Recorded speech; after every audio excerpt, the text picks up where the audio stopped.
You are listening to Sutton Reactions on the Sutton Reactions YouTube channel. Welcome in, welcome in. This is episode 21. I am live right now, so shout out to the live gang. The live chat is in full effect already. Love you guys. Appreciate y'all for coming through as always. Good morning to you all. It's almost noon over on the East Coast here in Texas. It is about 10:47. It's almost 11 o'clock. So I did catch the AM window. Just barely, was a little bit busy this morning, and then I had some technical difficulties with my MacBook like right before I was about to hop on here. So thankfully I got that squared away and we are here. Let me give a shout out to who's here in the live chat. I see Ashley in the live chat. What's going on? Produced by Urban Closer. My guy Herb is in the live chat. What's up, man? Stretch 52 in the live chat. Void is in the live chat. 86 Ghost is in the live chat. What's going on, y'all? Appreciate y'all for coming through on this lovely Wednesday. We made it to hump day, y'all. From here, it's all downhill to the weekend. Downhill to conference championship weekend, might I add, right? I mean, this week, football's getting close to being done. Let me just say that. So I'll preface the episode with this. As most of you know, I normally do a Baltimore Ravens podcast, which this podcast right now is actually streaming live on the PRP channel. And by the way, if you're watching this broadcast on the PRP channel, make sure you go to the description, click on the link to the official Sutton Reactions YouTube channel, subscribe, and join the episode from that link there. That way you'll be able to join the interactive chat. Otherwise, you won't pop up on screen and you won't be in the interactive chat when we play our games and stuff like that, So make sure you do that. Tila is in the building. What's going on, Tila? ISO is in the building. Good morning. Good morning to all of you all. Good morning. But again, conference championship games this weekend. I am pulling for the Seahawks to get a W. I really want Mike McDonald to get his first win. I want him to get his first ring. I really want it to be a wake-up call to the Ravens, to Steve Bisciotti, to Eric DeCosta. Just a lesson. You move on from things earlier as opposed to moving on from them a little bit later. You don't want to be too late to the party. Feels like the Ravens are late to the party. That's why we had to go ahead and kick John Harbaugh to the curb. And I know what a lot of you guys are thinking. Well, Sutton, the Ravens were never going to fire John Harbaugh after making the AFC Championship game in 2023, which is fair. But if you have an innovative owner and a progressive owner who wants to look toward the future and future-proof his franchise, then you say, hey, John, you're one of my best buds. How about you come up here and be president of football operations, right? And then we're going to promote Mike McDonald to do the dirty work as head coach. You pitch it like that, I don't think John would have had a problem, to be honest with you. Maybe he would have because, he did get fired from the Ravens. Then he went right to the Giants, held his first press conference for them yesterday.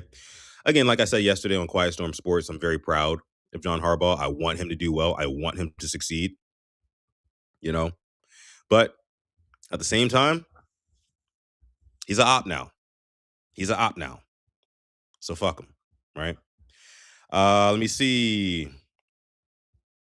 Stretch 52 says, Sutton, did you hear Jadakiss said he heard The Fall Off, which is J. Cole's new album coming out next month. And he said it's some of the best he's heard in a while, and also said there's a mixtape dropping too with him rapping over old Locks beats. No, I actually didn't hear that. However, we will be reacting to some J. Cole discourse today on the show. And Stretch, I know you're a big J. Cole fan. You've sent me his videos before. You're mentioning them now. I'm a huge J. Cole fan, so I'm right there with you. I cannot wait for The Fall Off, and I cannot wait to talk about J. Cole on this episode of the show. So make sure you stay tuned. Jam-packed episode today, guys. We're going to play some games, get into some fun topics, get into some serious topics. You guys know how we do here. We got range here at Sutton Reactions. So before we get into any of that, make sure you leave a like on this video, a thumbs up. It's free, helps us out a ton here, either on Purple Rain Podcast or on Sutton Reactions. Helps us out a ton. Also, please make sure to subscribe to the channel if you are new. One more quick housekeeping thing, since I know a lot of my PRP peeps are in here. We have a surprise coming. Let me say that. Purple Rain Podcast has a surprise coming for the members of the Rain Gang family. Big surprise. We will be announcing it. I might announce it later today on Quiet Storm Sports.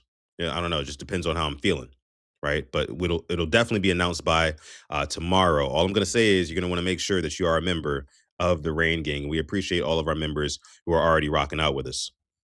Let me see. Hold on, is there a birthday in the chat? Let me see. King Blaze. King Blaze birthday in the chat. Says my birthday today. People, I thank y'all in advance. Yes, sir. Yes, sir. Happy birthday, King Blaze. Hopefully you blazing up. Hopefully you blazing up for your birthday. How about this? How about this? I'll tell you what. I'll tell you what. I'll hit one with you. I'll take one with you for your birthday, man. It's a little pin I got here. You know what I'm saying? Nothing too crazy, but I'll hit one with you for Blaze.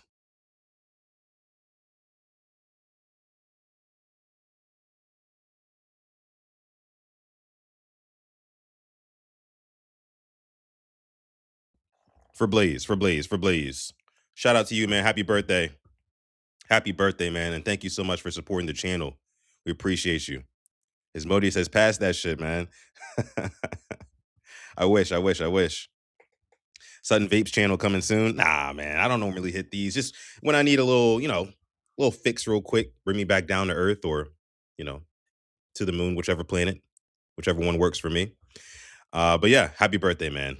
Happy birthday. Got my wake and bake. That's what I'm talking about. Let me see. Says I'm related to Mike McDaniel.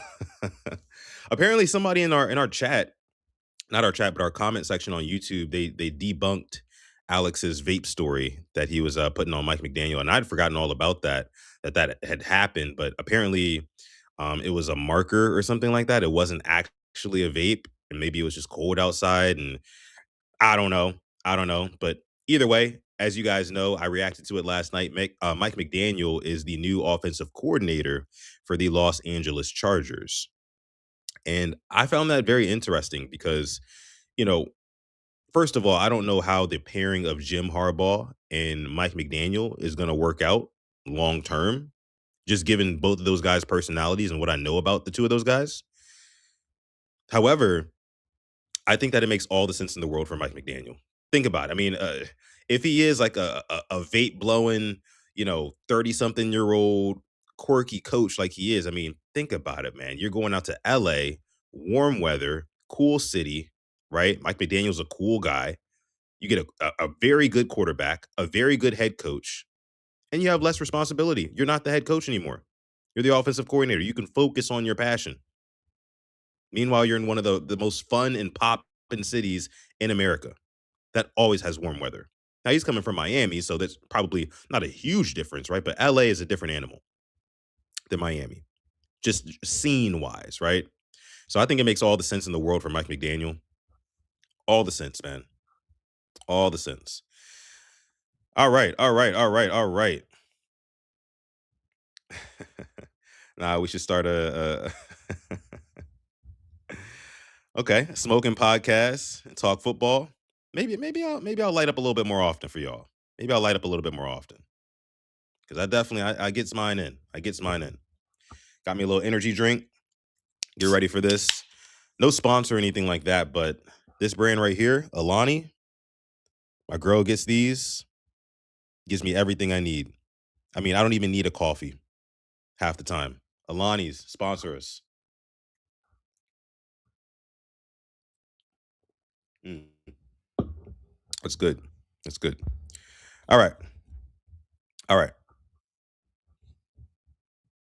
How about we get into some reactions? Let's do that.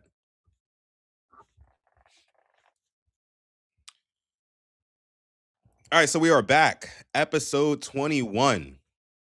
Episode 21 of Sutton Reactions. It doesn't even feel like we're 20 plus episodes in. It really doesn't. We started this channel at the end of 2025, and I think we're going pretty strong into 2026. Still looking for 100 subscribers. So if you're not subscribed yet, please subscribe to the Sutton Reactions YouTube channel. Again, if you're watching on the Purple Rain podcast live stream, which some of you are, I think I see Zeke in there, um, King Lee in there as well. Do it look like I care 27 in there as well. If you want to join the interactive chat, scroll down to the description, click on the link, and click on the video from the Sutton Reactions channel. That way you can join us. You can join the discussion in real time. But okay, let's get into some. Ooh, you guys know what time it is. Ashley says Alani is my favorite. Absolutely. But you guys know what time it is, though. It's time for some new Liminal Horror. Y'all know what it is. Y'all know what it is. We've been, well, I'll speak for myself. I've been kind of ass at picking the right, doors and shit, but you guys have been pretty good with it. Especially, I want to say my guy Zeke is good at it.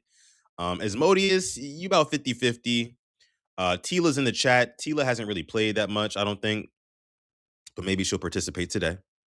See if she can get a couple W's. Who else is in the chat? That'd be Ashley. Ashley, she's all right. Ashley's all right. She's like 50-50 as well. I feel like my guy ISO picks him pretty good. We'll see. We'll see. Herb. I don't know. I don't know. I don't know. We'll see, Herb. We'll see. We'll see today. King Lee, appreciate the sub, man. All right, let's get into the first one. Again, you got to pick a door. 86 Ghost says he was 2-0. All right, let's see what you do today. Let's see what you do today. You got to pick a door. You got to pick the right door. You got to survive, right? Let's take a listen to the first Liminal Horror scenario. Pick a door. You cannot change your mind once you make your selection. The door that you pick is where you will stay for the next 3 days. Door 1. Prehistoric. Oh. Make sure you don't get any. Make sure you don't get any hints once you here. make your Red or blue? Red or blue? Selection. The door that you pick is where you will stay for the next 3. You got to stay here for 3 days. Okay. You got to pick the red door or you got to pick the blue door. Whichever door you pick, what's behind that door is where you have to stay for 3 days. And you have to survive. Right. So do not pick the wrong door. Okay. Me personally, I'm gonna go. And no, you don't get clues, Tila. You got to guess. You're going in blind. You're going in blind. Think of it as like a coin flip. You're taking a gamble here. You're taking a gamble. Okay, so let's see. Let's tally them up. And I'm not gonna say mine because I know how y'all like to do. Y'all don't like to put in y'all answers until I put mine in. Then y'all fade my bet, right? So let's see. What we got? We got 1 for blue, 2 for blue, 3 for blue, 4 for blue, 5 for blue. Okay. 6 for blue. Okay, got you. So 6 for blue so far. Let me see how many we got for red. We got 1 for red, 2 for red, 3 for red, 4 for red. Okay, so 6 blue, 4 red is what I'm feeling right now. 6 blue, 4 red is what I'm feeling. Okay, I'm gonna go with the red door. Try to even the score a little bit. So all my red door people, let's see if we're 3 safe. days. Door 1. Prehistoric Earth. You travel back in time to Earth before humans existed. The land is wild and untouched. Massive dinosaurs roam freely. Damn. So do other animals that no longer exist. There are no rules protecting you. Food and water must be found naturally. Fresh water exists in rivers. Food can be scavenged from plants, eggs, and small animals. Shelter must be improvised. Some creatures are harmless. Others will kill you on sight. There is no single entity here. The environment itself is the danger. Survival depends on awareness, movement, and luck. So basically, oh my God. Okay. All right, red door people, it's not over yet. It's not over yet. The blue door could be worse. But so far it's not looking good. There's no ghosts. They said there's no entities here, so there's no supernatural anything. You're basically living in Jurassic Park. We're basically living in Jurassic Park. There's fresh water. We can scavenge food from plants and, things like that. It's looking like an L, y'all. I'm not even gonna lie to you. It's looking like an L. I mean, it's not terrible, but it's not ideal. Let's see what the blue door has. See if it's worse. Door 2, Emerald Beach. An endless shoreline with crystal clear water. The sand stretches forever. It is always daytime. There are no trees, no animals, no buildings. Once per day, a package with food and water washes ashore. You are otherwise safe. There is one rule. Bruh. Sirens live in the water. You never see them, you only hear them. If you hear voices coming from the ocean, you must ignore them. If you listen, you will be drawn into the water. The sirens will kill you. As long as you stay on the sand and ignore the voices, nothing will happen.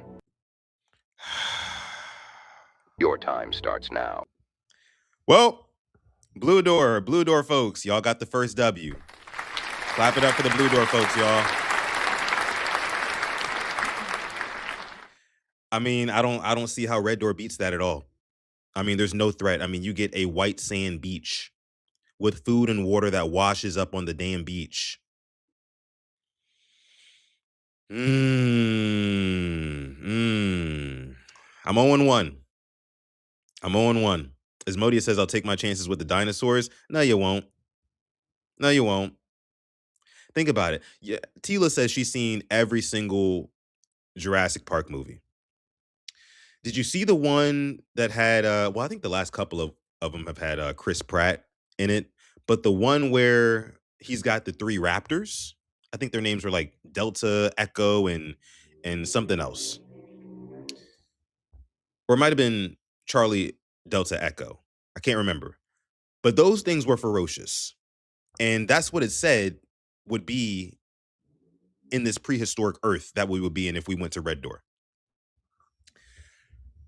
That's a L. You're not outrunning that. You're not overpowering that. You're not hiding from that. They can sniff you from a mile away. Hell, you got pterodactyls flying around who could swoop you up. Yeah, Red Door's a L, y'all. Red Door's a L. Sorry. Sorry, y'all. I'm 0-1, but let's move on to the next one, right? Raptors hunting packs. Exactly. Exactly. Blue alpha. Oh, that's right. That's right. That's right. You're right. You're right. You're right. You're right. You're right. Let me see.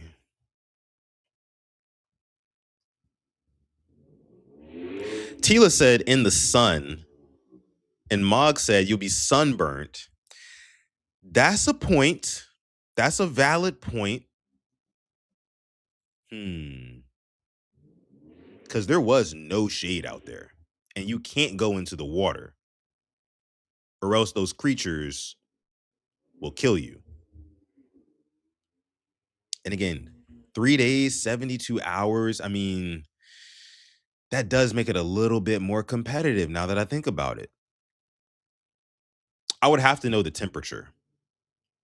I would have to know the actual temperature on the beach.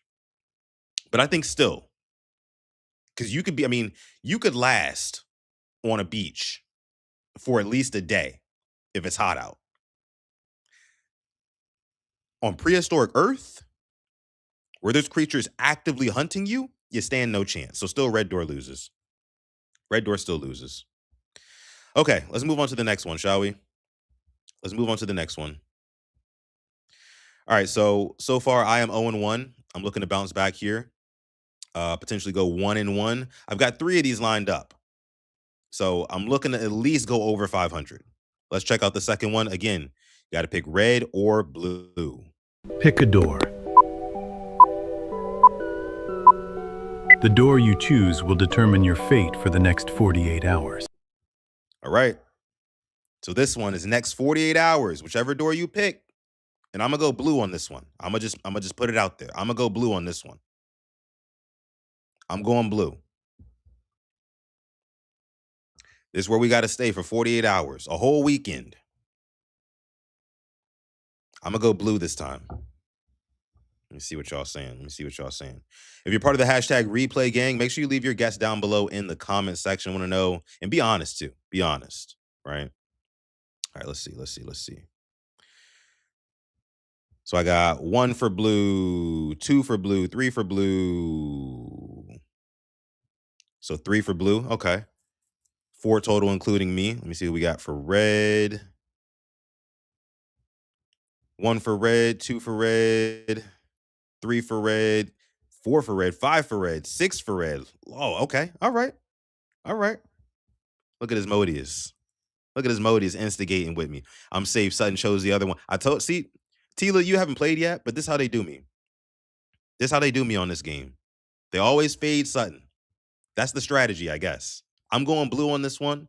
Let me see who's riding with me on blue. So my guy Stretch with me. All right, bet. Let's go, Stretch. 86 Ghost. Let's go. ISO. Let's go. Zeke.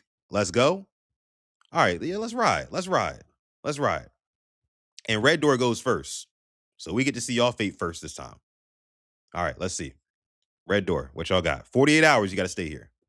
Door 1, the mall aquarium. You're trapped inside a massive shopping mall filled waist deep with water. Stores are stocked with canned food and bottled drinks floating everywhere. You can sleep on the escalators since they're above water. Grab a shopping cart immediately. You'll need it. Every hour, something large swims past underneath you. You'll feel the current. If you stay still and quiet, it passes by. But if you splash too much or drop something metal, it investigates. Use the shopping cart to move through the water silently. Whatever you do, don't go near the food court. The water is darker there. Yes, sir. I mean, look, man. Look, I don't know how many of y'all know how to swim. You feel me? But you know what? Let me send it back one more time. One more time, because maybe I missed a little something. For the next 48 hours. Door 1, the mall aquarium. You're trapped inside a massive shopping mall filled waist deep with water. Stores are stocked with canned. So waist deep with water. Stores are stocked with canned food. Food and bottled drinks floating everywhere. You can sleep on the escalators since they're above water. Grab a shopping cart. You can sleep on the escalators? Immediately, you'll need it. Every hour, something large swims past underneath you. You'll feel the current. If you stay still and quiet, it passes by. But if you splash too much or drop something metal, it investigates. So you got this freaking megalodon creature swimming underneath you. All you have is a shopping cart that's basically like your flotation device. Because otherwise, if you just swim above the water, you're going to make too much noise. It's not terrible. It's not terrible. But at the same time, it's not ideal at all. Blue Door, Team Blue Door, our door could be worse. I'll say that it could be worse, but I don't think it will be, though. I don't think it will be. I can walk in water real good, though. I don't think that's going to matter, Tila. I'm not going to lie to you. I don't think that's going to matter. But they did say only every hour this thing comes by.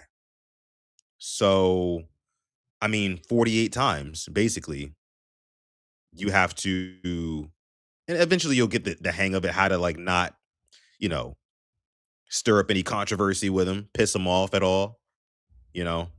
But not a terrible option, but not ideal. Let's see what the Blue Door has, though. Use the shopping cart to move through the water silently. Whatever you do, don't go near the food court. The water is darker. Yeah, and don't go near the food court.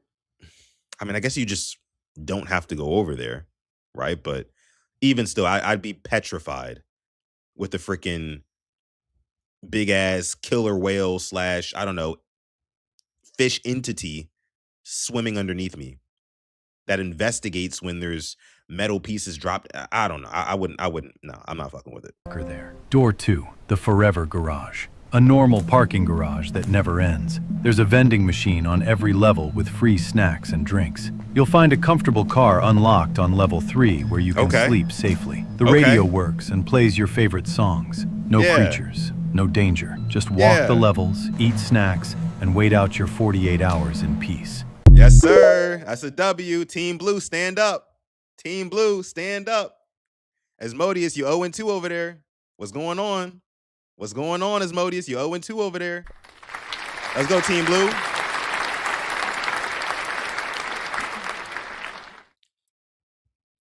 Some of y'all 0-2. Some of y'all 0-2. Not me, though. Not me. Shit. Yeah, garage definitely won. I mean, I get a comfortable car, a vending machine with endless snacks, radio works in the car. I can sleep in there. There's no creatures, no entities. Easy W. Easy W. ISO 2-0. Okay. Ashley 2-0. Wait. No. Actually, you pick red. You pick red. And no, you can't just decide that red's not so bad because it doesn't stack up at all to the blue door. And you know that. You know that. And you said you can't swim? Come on now. I get it's waist deep, but come on now. Come on. Nah, we're not doing that. All right, here we go. Here we go. Next one. I'm 1-1. I'm looking to go over 500. I'm looking to go over 500. You got to drop your record in the chat after we're done. All right, so let's see. Last one. Before we get into some actual topics. Pick a door. Okay. The door you choose will determine your fate for the next 4. All right, y'all know the drill. Red or blue. This one's kind of a mind fuck. I don't know. I feel like it's it's like, do I pick red? Like, I feel like it's trying to trick me to not pick red. And for that reason, I kind of want to pick red. You know what I'm saying? Like, I don't know where they're going with this one. I'm going to go with the blue did me good last time.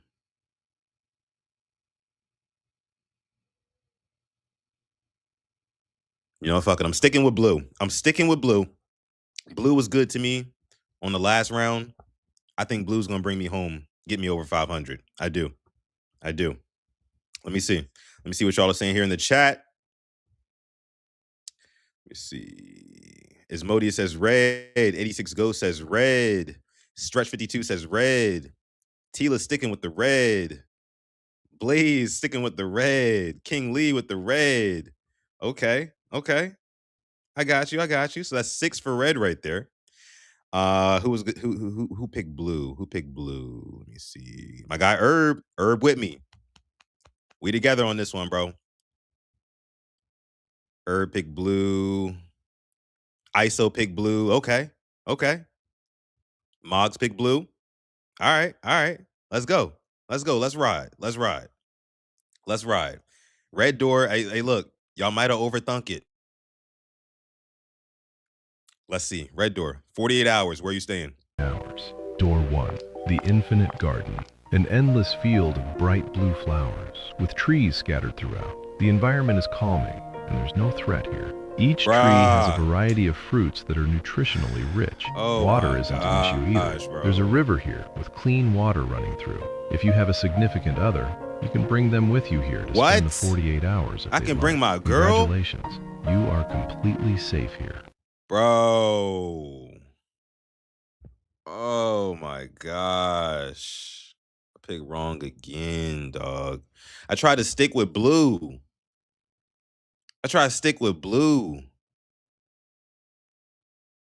Blue let me down, man. My fault, Moggs. My fault, Herb. That's on me, y'all. That's on me. Damn. Let's see what blue has to offer, though. Maybe it's not so bad, right? Door 2.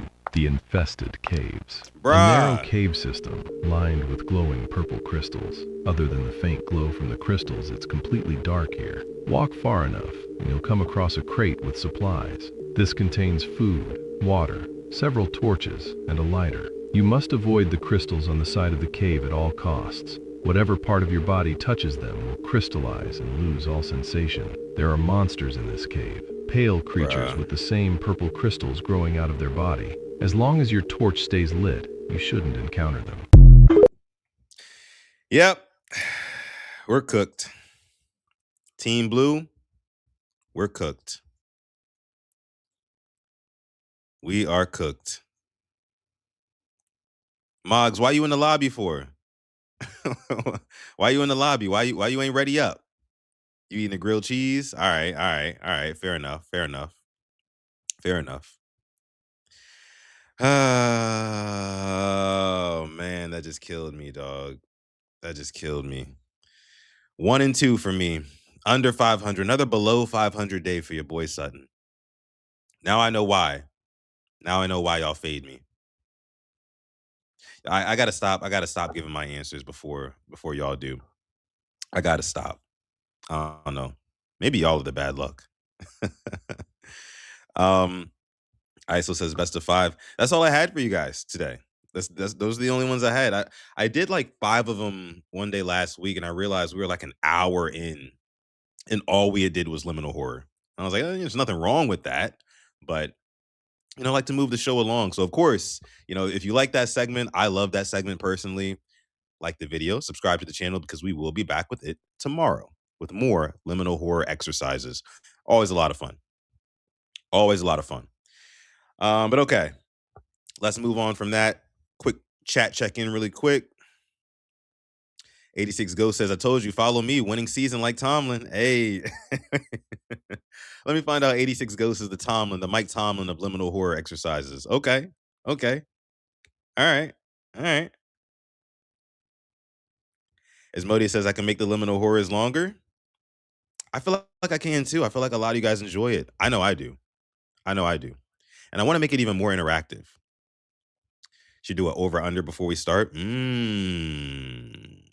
you're talking. Now you're talking. That sounds interesting. Let me work that. Let me work that. Let me work that. I got a couple of things in the work. Couple of things in the works for you guys. Let me see.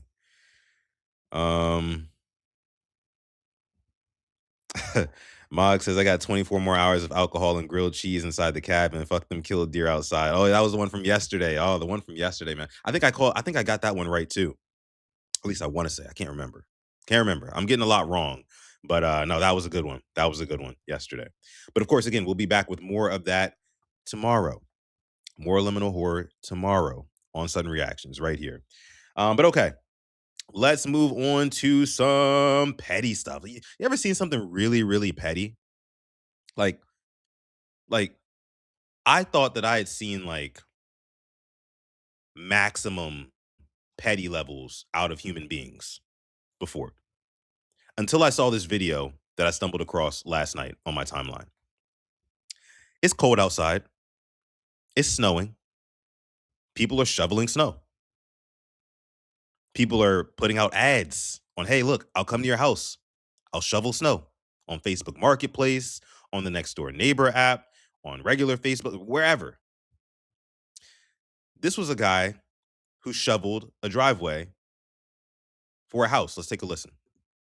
Hi, can I help you?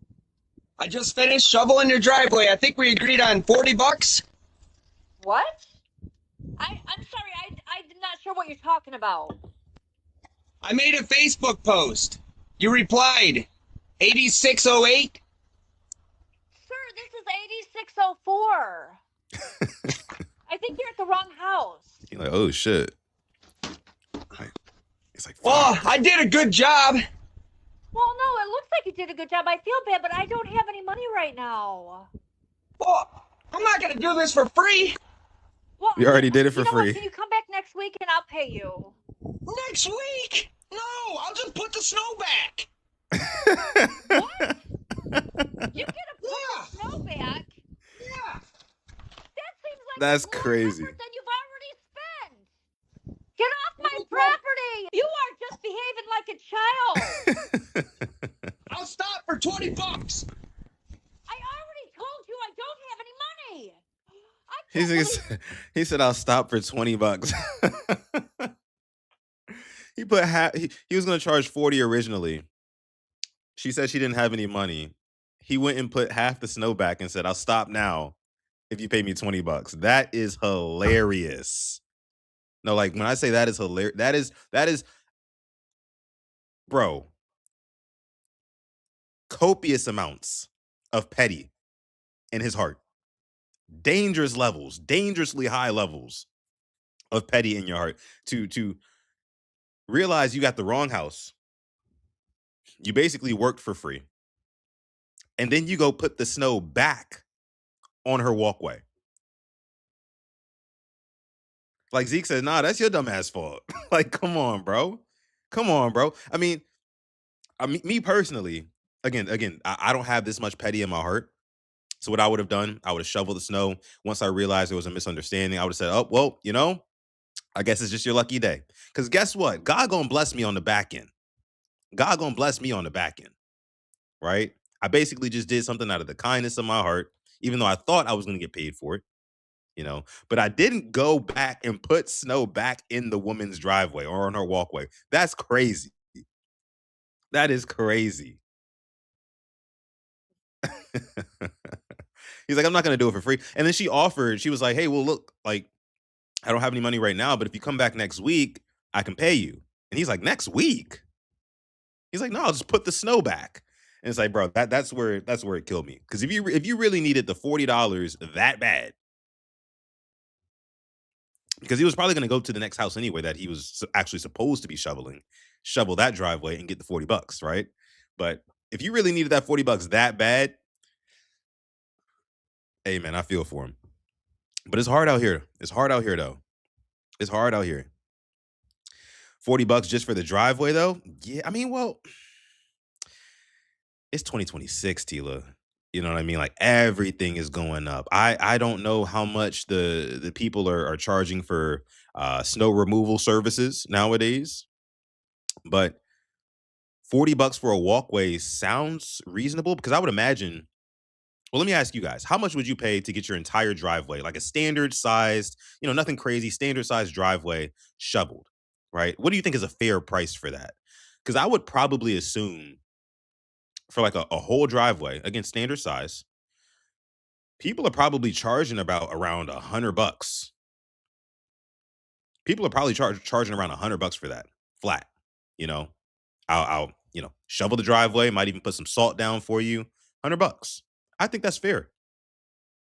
I think that's fair. I mean, it's labor. You know, it's convenient for you. Everything for 60. Somebody said. Let me see. As Modi says, everything for 60. Mm, I don't. 60 seems a little bit low. I'm not gonna lie to you. It seems a little bit low. Snowblowers aren't free. That's true. That's true. I feel like if I pull up to your house with a snowblower and I've got salt and everything like that, and I'm willing to remove the snow from your driveway, but not only that, but treat your driveway so it doesn't freeze over with black ice. I think $100 is fair. That's not fair. I mean, 60. If I could get all that for 60, I would think that that's a pretty good deal. I would think it's a pretty good deal. Because I mean, it's about what, an hour's work. Again, standard size driveway to remove all the snow, treat the driveway. I'd say maybe about an hour's work, depending on how fast you're working. But I don't know, man. I think it'd be about 100. Mog says, I got a job booked for this weekend at $100. See? There you go. There you go. Tila says, nah, you got to hit that sidewalk too. Yeah, pretty much everything in front of my house. Like I want the driveway, the walkway. Yeah, it should include the walkway to the front door as well. That $100. That should be driveway, walkway, salt treatment everywhere. $100. I think that's fair. I think that's fair. I remember when I was growing up, you know, uh, my folks didn't hire no snow removal service or anything like that. It was just me and my brother getting our asses up a lot of times on our days off from school. You guys remember those days off from school, those snow days as a kid? Used to hit different, didn't they? Used to hit different, but some of those days had to get my ass up out of bed, right? Throw on my big boy pants, put on my gloves, my hat, coat, get out there, shovel that snow, you know, shovel that snow. And it would normally take, I mean, this is me in like my teenage years, normally take me about, I don't know, maybe about an hour's time. And the thing is, it gets hard. It gets hard shoveling, especially if you're just shoveling snow. It gets hard because your hands start to freeze over. If you don't have good enough gloves, your hands will freeze over and your toes will freeze over. And that shit will start to hurt. So I can't even imagine how some of these guys are out there playing football, in this type of weather. That's why I've never really agreed with like, and I know I'm going off on a rant here, a little tangent. That's why I've never really agreed with like snow football games and stuff like that because like it's not good for the body. You guys call it football weather. I think it's dangerous. And I think it kind of takes away from the product of the game. That's just a quick aside, though. I don't want to get on football. We don't talk about football on this pod. Shoveling is a rough job. You feel it the next morning. Fair, fair. King Blaze brings up a good point. Are the cars included? See, now we talking. Yeah. So again, $100. Invoice updated. $100 covers my driveway, my walkway, salt treatment for both, and clean off my cars. Not asking you to give me a car wash. Just dust my cars off. Make sure I can pull out the driveway. Okay. $100. I think that's fair. More than fair. So, ISO says, nah, that's a different job.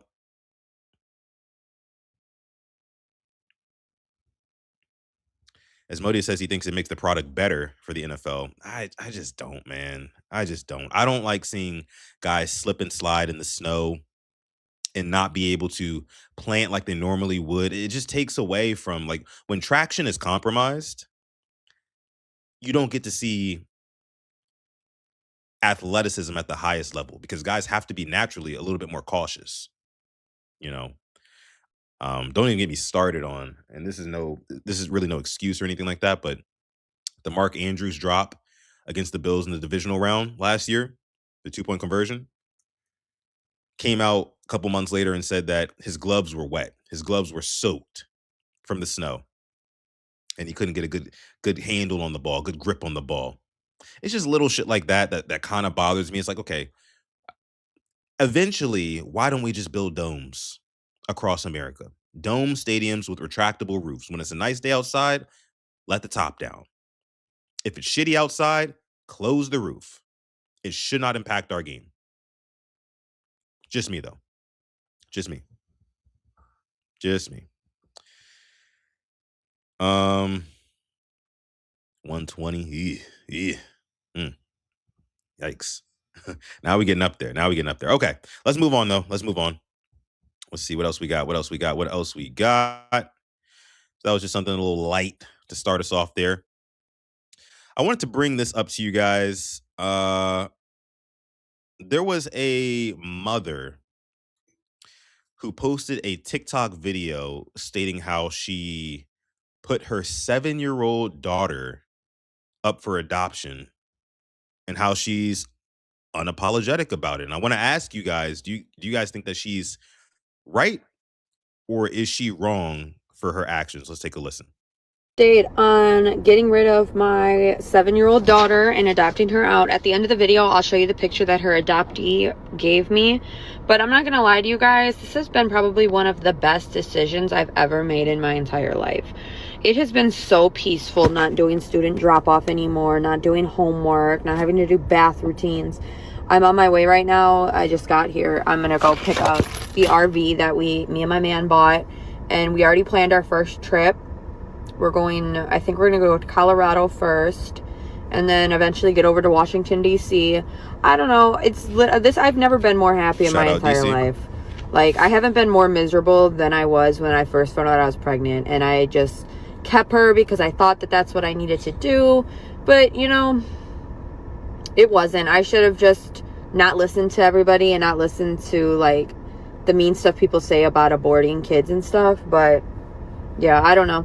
The RV is paid for. The trips are planned. Like I said, I'm going to post a picture of her at the end and show you guys how she's been doing. But she seems to be fine.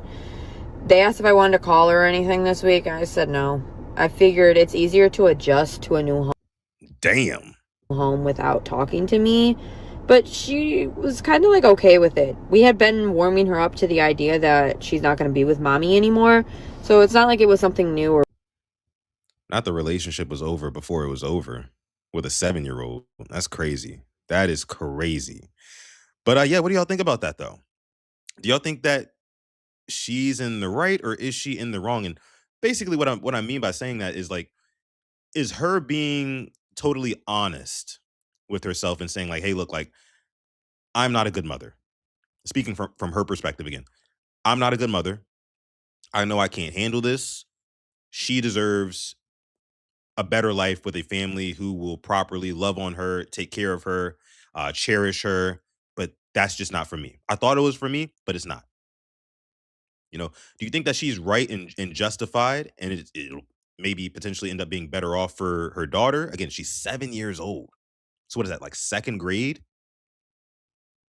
You know, so she's very cognizant to the situation. It's like, ah, tough one. Or do you think that, like, no, like, you're a horrible mom, you're betraying the commitment you made as a mom or as a parent when you brought a life into the world? You decided to not fall into the quote unquote peer pressure of abortion and things like that. And you decided to bring this baby to term and have this baby. And you betrayed that commitment to that child. What do you guys think? Where do you guys stand on that? Where do you guys stand on that? I want to know. I want to know. Let me see. Herb says she's going to regret that. I agree. When I first watched this video, I was thinking to myself the whole entire time. I was like, how old is this girl? How old is she? She don't look a day over 25. I might even say like 24. She don't look a day older than that, you know. And I think that eventually she will. I mean, she probably will get to a point in life where this man that she's with, that she's bought an RV with and is going to travel the country, go to Colorado and go from Colorado to Washington D.C., which by the way is an insane trip. One day, I think all of that will end and she'll find herself in a position where she's getting older, maybe in her early to mid 30s, and she's like, hey, now would have been a really good time to like settle down, have my family, be set in my career or whatever I'm doing. But instead, I mean, I don't know. By that time, she might still be running the streets. It sucks because the child gets ripped from her mother. Well, not even ripped, but just given away from her mother, and she has to grow up with that, internalizing that. And that's really what, like, I think we should be focusing on how that affects the child mentally. Because when you do it that late in the game, I mean, she's already 7 years old. When you do it that late in the game, it's like they are hyper aware of what's going on. Hyper aware. It's one thing to do it, as a toddler, I can't handle it, I can't do it. I'm gonna put them up for adoption. Fairs. I get it. It's still nasty to me, but fairs. I get it. But to wait until 7 years old and do this just so you can travel across the country with your boyfriend or whatever. We never get to see the boyfriend, but gross. Gross. I hate it. I hate it. As Modi says, this is why I'm not against abortion. You know how fucked up that is to do to a kid. Yeah. I mean, I'm right there with you. I think, women should do whatever the hell they want with their bodies. But if you bring a child into the world, then I do think that a responsibility is owed, right? But she knew she wasn't the type of person before she had the baby. She knew she wasn't the type of person who was going to be, fully locked in with being a mom. She never flipped that switch, obviously. So right then and there, she probably should have known might not be the best, idea to take this baby to term. Just saying. Just saying. Tila M says she looks very punchable.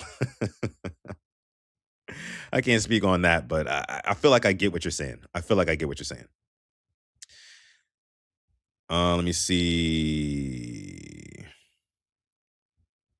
ISO says her child's in a better situation, so I'm happy about that. But why she wait 7 years to figure it out? Yeah, but the thing is, though, like, is the child in a better situation? I mean, I don't. I've heard a lot of different stories about what happens in like these these foster homes and things like that, and it's so mentally taxing on those kids. Just having that anxiety of like not having a real family, and then some of them go through the thing where like they think that they're about to get adopted, but then they end up not getting adopted, and they're in this like perpetual cycle of just like, hey, I'm about to get a family, but oh no, I'm not. It didn't go through. It didn't work for me. And they're just constantly getting older and older and more cynical. And sometimes the people in these foster homes that work in the foster homes, they can be corrupt in whatever way. They can be corrupt. So it's just, again, guys, I think just knowingly giving your child up, something that came from you, saying like, hey, look, like, I don't want you. Go live your life over here. Sayonara. Don't even call me. I don't even want to talk to you. We're just gonna go cold turkey, cutting you off at 7 years old. Woo, man. Wow. Wow. I bet you she's gonna look at a picture years down the line. She might end off better off, and she's gonna feel horrible for this. Yeah, I hope that 7-year-old becomes like the most successful, like the LeBron James of women. I don't know what that looks like, but like, I don't know. I hope she turns into like Simone Biles or some shit.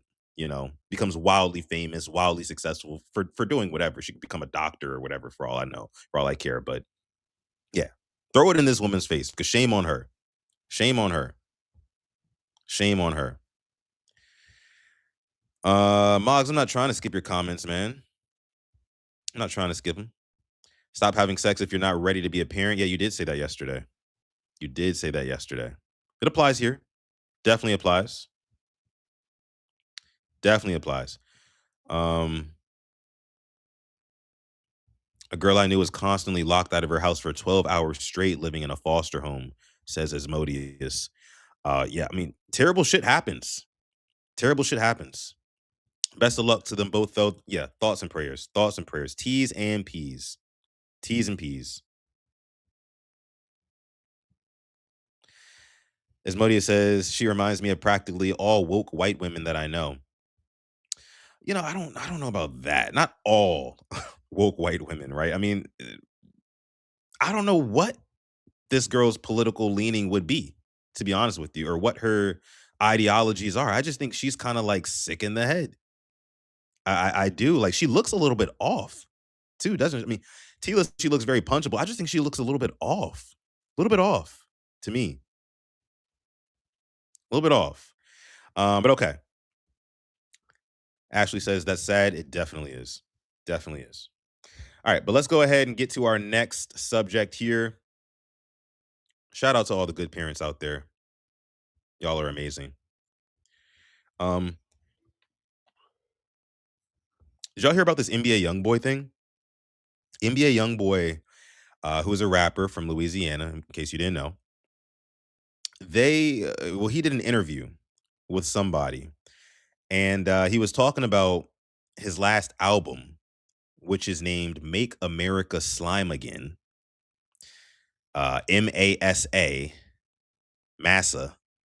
And he was talking about what that means, right? Here's what he said.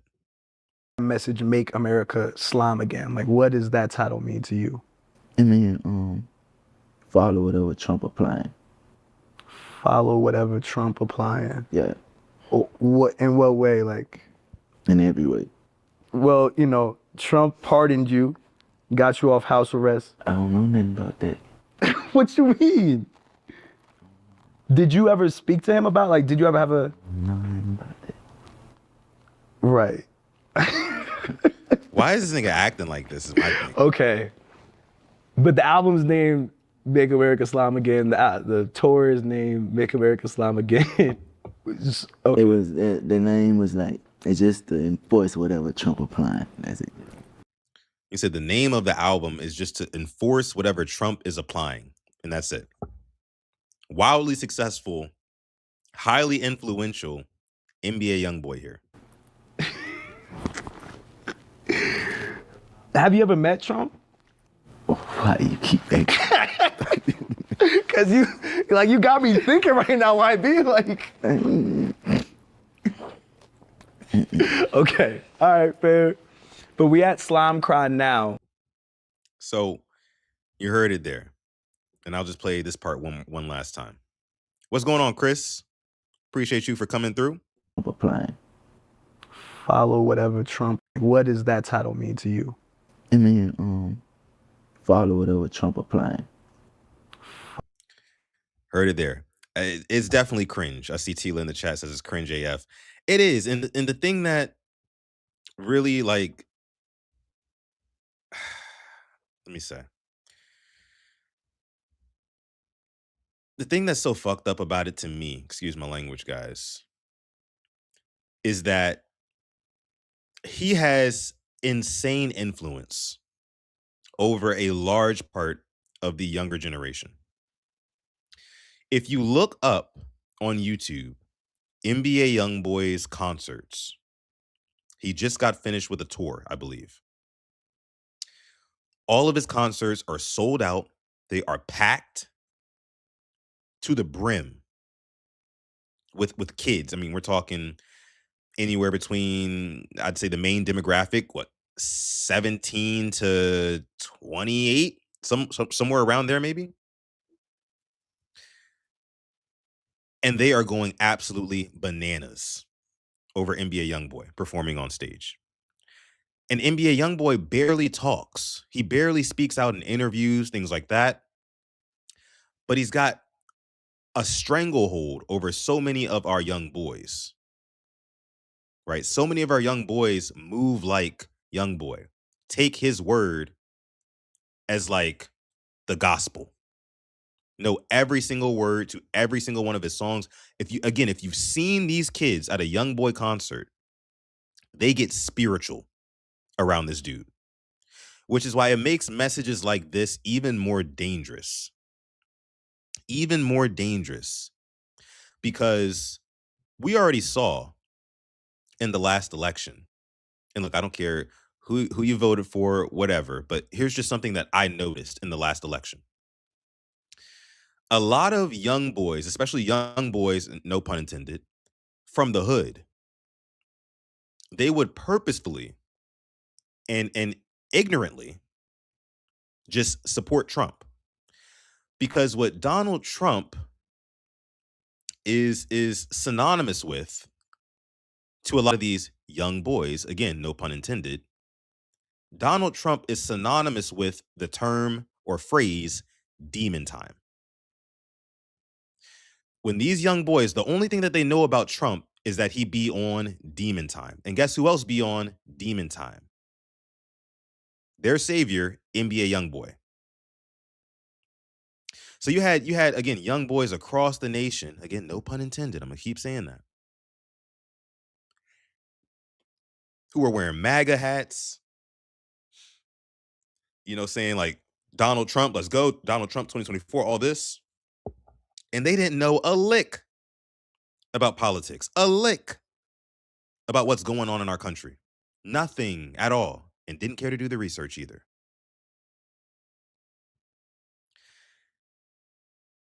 And obviously Donald Trump gets elected. We're in year 2 of his presidency. And I didn't know that Donald Trump had pardoned NBA Youngboy, but it makes all the sense in the world. And think about how it's really just like a cycle. Donald Trump, he can, pardon famous rappers and things like that. I think he also did the same thing for Kodak Black and maybe a couple of others. I want to say Wayne. I can't remember if it was Lil Wayne as well, but he's done that. But at the same time, he fosters an administration that will get these guys locked the fuck right back up. And then he gets to pardon them again, get in the good graces with the black community because he pardoned these guys. It's so strategic, man. It's so strategic. But again, I think it's just like a dangerous thing when you have a guy like NBA Youngboy, of somebody that has his level of influence, his level of power over the community,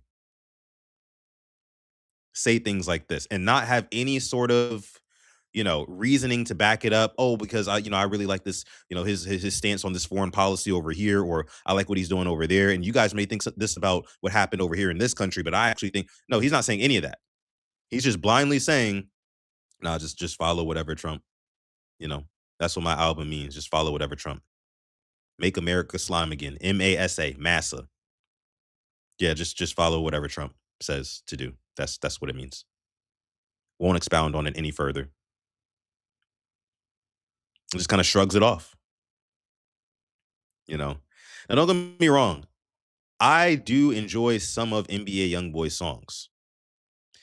I haven't listened to him in a while, but I do enjoy some of his songs. But right here, I got to call him out. This is bullshit. This is bullshit. Irresponsible bullshit at that. You know, again, regardless of how you feel about Donald Trump, I don't think that it's a wise idea to have kids around America who know nothing about politics just championing a name, a figure, just because of how polarizing they are, just because of how controversial they are, just because of how blunt they are. You know nothing about what they got going on, nothing about how it affects you, but you just blindly champion it. That's irresponsible to me. Again, it'd be a whole nother thing if he was actually a Trump supporter. He could sit down and talk about, different talking points on why he thinks X, Y, and Z. But he's not doing that. And he knows his fans don't want him to do that. It's crazy stuff. It's crazy.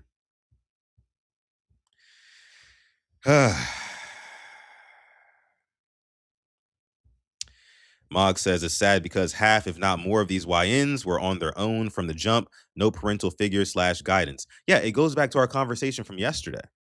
If you missed yesterday's episode, we brought up a video where there was an elementary school in Chicago, Illinois, where there was some ill-behaved students, right? And you could tell these students were not just bad kids, but they were misguided kids. They're misguided. You can tell they have no parental figures, no authority to really answer to. So they go out into the world and they terrorize shit. And people call them YNs. When it's really just misguided young men. It's nasty. Nasty where we're going, man. Mog says here, Vaughn most likely got sent straight to hell for his commitment to demon time. Yeah, King Von was the rapper who had gotten killed, but he was like a serial killer himself, damn near, Uh, yeah. Herb says it's the equivalent of Drake siding with MAGA after songs like Started from the Bottom, or Nicki Minaj grifting after her talking smack about them and erasing old tweets to be relatable. Yeah, we talked about Nicki MAGA Minaj a couple of weeks ago on this very show. The grifting is insane. I think Drake does it a lot less. I think Drake knows that, like, he can't take hard stances on this type of shit, or else it'll be career suicide. I already think Nicki MAGA Minaj has committed career suicide. Check when her next album comes out or when her next tour starts and see how much it sells. I'm just telling you. But Drake, he's kind of like adjacent to that side of things, right? I mean, he hangs out with guys like Aiden Ross.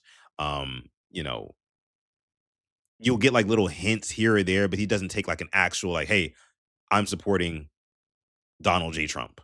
I'm supporting this or that. Like, he doesn't really do that, but maybe he should. If he's going to take a stance, he might as well just take a stance, right? He might as well do it, but he knows. He knows. Asmodia says, it's never a good idea to blindly follow anyone. I'd even say that about God. Ponder my words so that you may know they are true. Yeah. Context is always important. You don't know until you know. You don't know until you know. So don't blindly follow anything without looking into it first. That's a fact. That's a fact. Chris says he doesn't make music for my ears. I'm good on these new kids. That's fair. That's fair. He definitely does not make music for everybody. I had a little stint where I was listening to some of his music. I had a friend back at my old job who was, who loved this guy and used to always like play his music for me. And I kind of caught on to a couple songs, but it gets old really quickly for me. But again, this guy's got a cult following. He's got a cult following that cannot be topped right now. when it comes to like the rap game. Kids will go crazy over him. King Lee says in the chat, those Republicans will buy Nicki Minaj album. See, that's the thing. I don't think so. I don't think so at all. And I mentioned this on that episode a couple of weeks ago.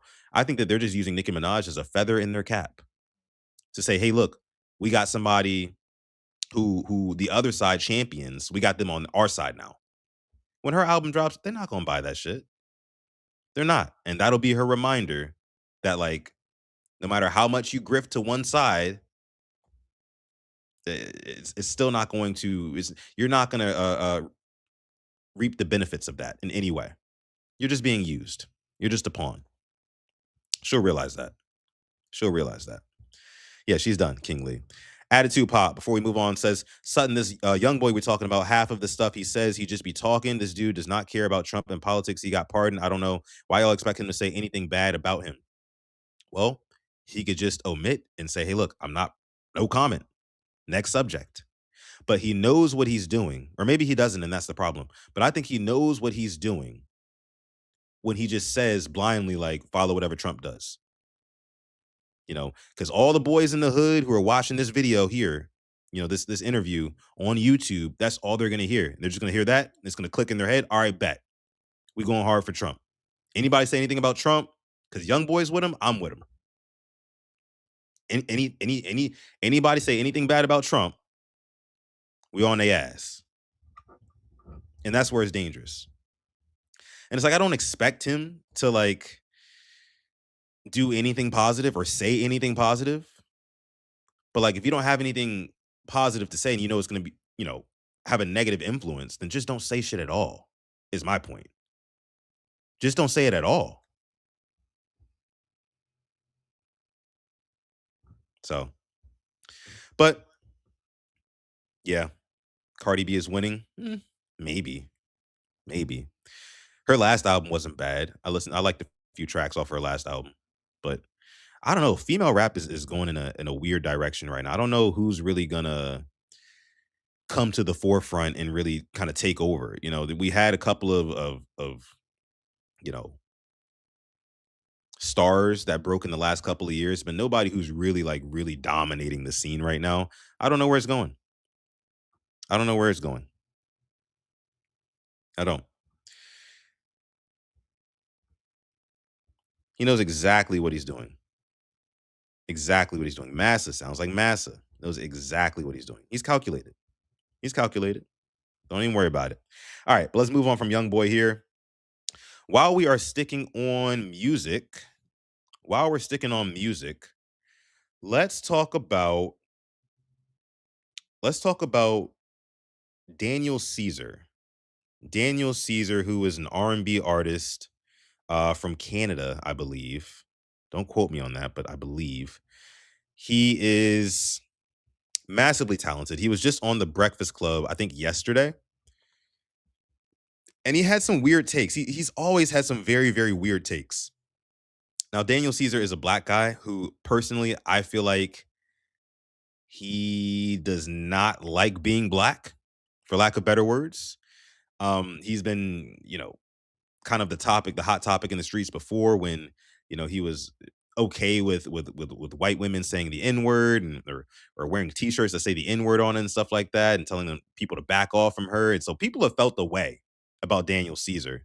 And The Breakfast Club, who of course has Charlemagne the God, Jess Hilarious, Lauren LaRosa, they did a pretty good job at like grilling him and kind of exposing him for his kind of like true thoughts. So I wanted to play this clip and get you guys' opinions on it, on Daniel Caesar and what he says here. He's talking about monogamy and whether or not monogamy is natural, and what nuclear families look like to him. Let's take a listen.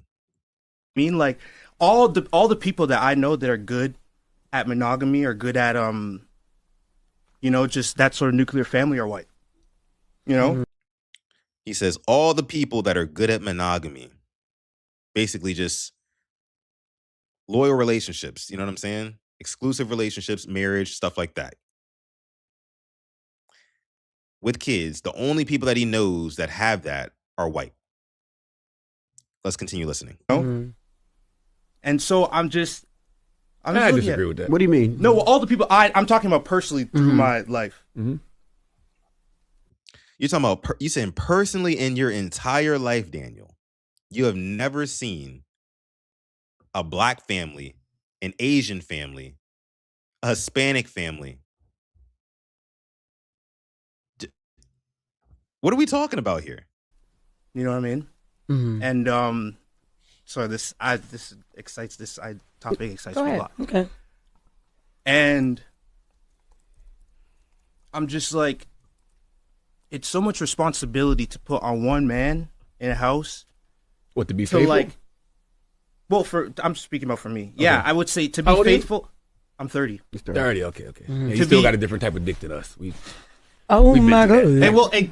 And that's what I'm saying. Yeah. So it's like you're faithful man now. Now, yes. But there was a time you're supposed to provide. You're supposed to go out and deal with all the shit in the world that you're protecting your family from, your girls. Mm-hmm. You're supposed to go out, provide, Protect. deal with all this shit, protect. Yeah.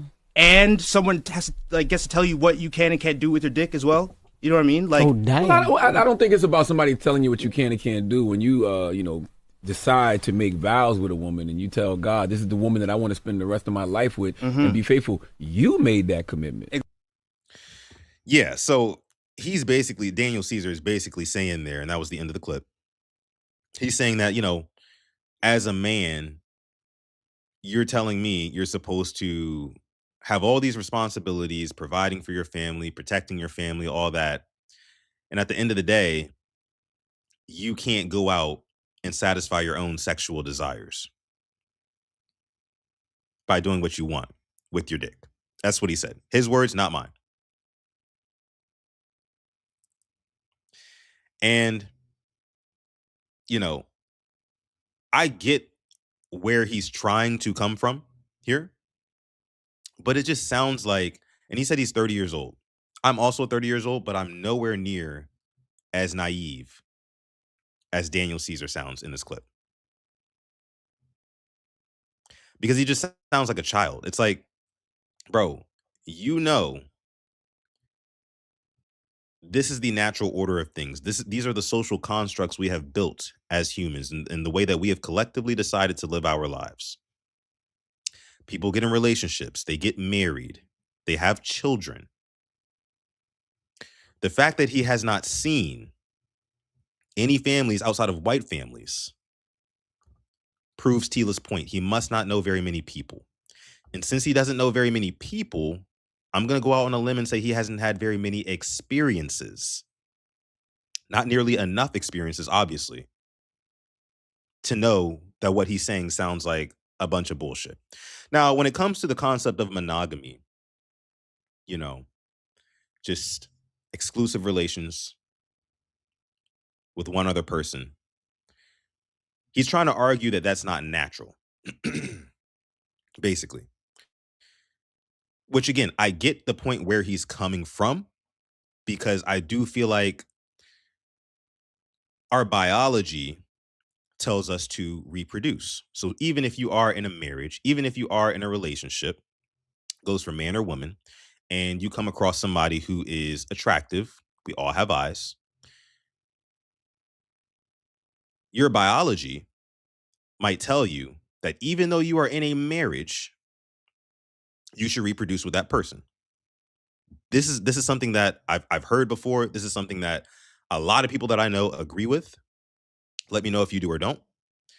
However, us as humans, since we are the most intelligent life form on planet Earth, we have built these social constructs, and we live within a certain parameters to make sure that we're not living like animals, wild animals. And we've all collectively agreed to that over generations and generations and generations and generations. So for you to not understand the concept of that, I mean, there's a lot of things that we do that probably aren't the most natural, but that's the thing. We're smarter. We're smarter than just animals. And now that I'm thinking about it, Daniel Caesar, and again, I actually really like Daniel Caesar's music. He has a song. It's called Transform. And the lyrics to that song make so much more sense to me now that he's saying this.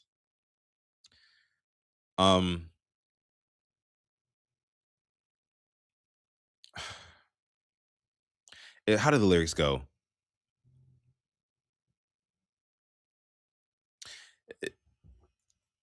He says something like if he compares humans to animals in the wild. He basically says like if a leopard catches its prey,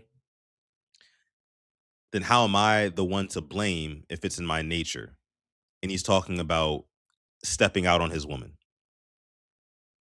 like going after other women, laying with other women, and asking his woman, "Hey, why are you blaming me? It's in my nature to go basically have sex, reproduce." So he's felt like this for a long time. A long time. The fact that he's never been able to come to grips with this is how we live, Bubba.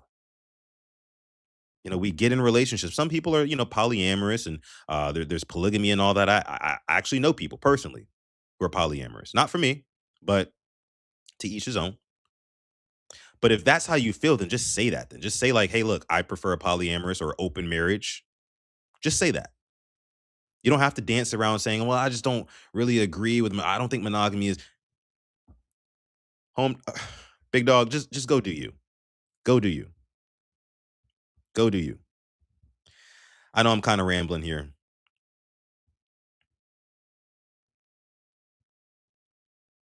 I know I'm kind of rambling.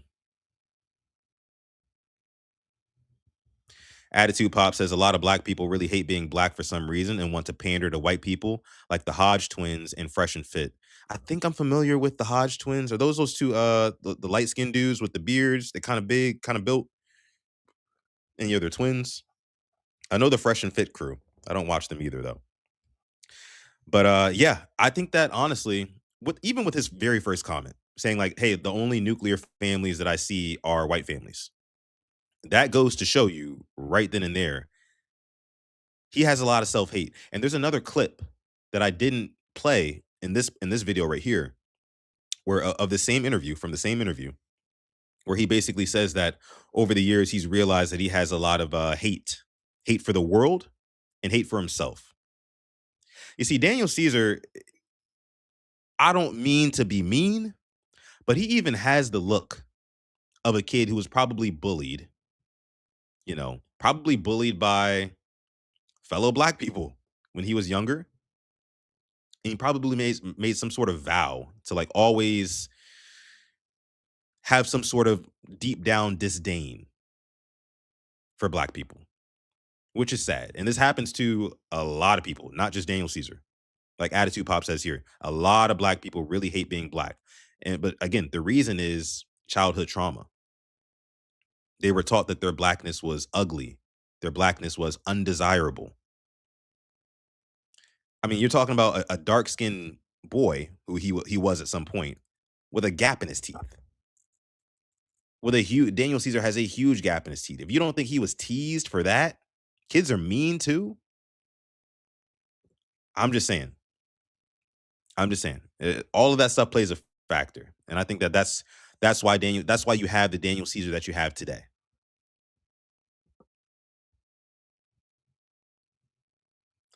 Tila says that's exactly how he looks. Yeah. Yeah. He definitely gives RG3 vibes. Chris, no, stop. Not the RG3 vibes. I didn't even think about that. But RG3 is the same way. He's the same way. Isn't it all like adding up? Isn't it like making sense? Now it's computing to me in real time. I didn't even think about the whole RG3 thing. He's the same way. King Lee says, I love being black. Same here, brother. Same here, brother. Same here. Asmodia says, Fresh and Fit is insanely toxic. They hire women from Miami to roast on their show after having paid them for sexual services that came out like 2 or 3 years ago. That's gross. That's nasty. But, I knew that like that's all entertainment. What they do over there, I mean, all they want to do is get, young, attractive girls who maybe don't have the most intellect, right? And they want to just debate them down, back them into a corner with debate tactics, and basically just make them look stupid on camera. And that shit is a hit to a lot of men. A lot of boys is what I'll say. It's a hit to a lot of boys.